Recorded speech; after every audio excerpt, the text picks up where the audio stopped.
নমস্কাৰ। আজি দুপৰীয়া সাজত আছিলে কচুৰ চব্জি।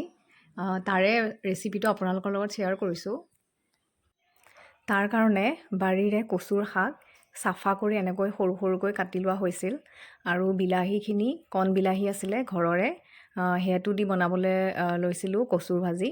আৰু আদা নহৰু আৰু এটা পিঁয়াজ সৰু সৰুকৈ তাতে কণ বিলাহীখিনি দি দিছোঁ আৰু মিঠাতেলখিনি গৰম হোৱাৰ পাছত পিঁয়াজখিনি দি এতিয়া আৰু শুকান জলকীয়া এটা দি ভালকৈ পিঁয়াজখিনি দিম। এতিয়া আদা নহৰু কেঁচাৰ ভাৱটো যোৱাৰ পাছত কাটি থোৱা কচুখিনি দি দিছোঁ আৰু এতিয়া ভালকৈ সিজালৈকে ভালকৈ লৰাই অলপ ঢাকন লগাই দিব লাগিব। এতিয়া তাতে এড কৰিছোঁ নিমখ, হালধি অলপ কমাই দিছোঁ হালধিটো আৰু দিছোঁ জিৰা গুড়ি, ধনিয়া গুড়ি। মই ঘৰতে ৰেডি কৰা মছলা ইউজ কৰিছোঁ। এতিয়া অকণমান দিছোঁ গৰম মছলা পাউডাৰ আৰু এতিয়া ভালকৈ লৰাই সিজিবলৈ দিম চব্জিখিনি। এতিয়া অকণমান জালুকৰ গুড়িও এড কৰি দিছোঁ অলপ সিজাৰ পাছত। এতিয়া ভালকৈ আকৌ ঢাকোন দি ভালকৈ সিজিবলৈ দিম।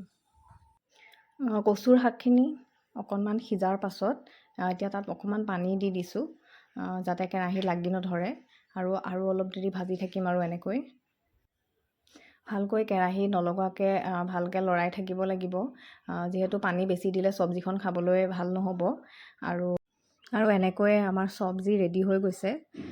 কচুৰ চব্জি এনেকৈ বনাই খাই বহুত ভাল লাগিলে। আপোনালোকৰো যদি মন যায় ট্ৰাই কৰি চাব পাৰে এনেকৈ।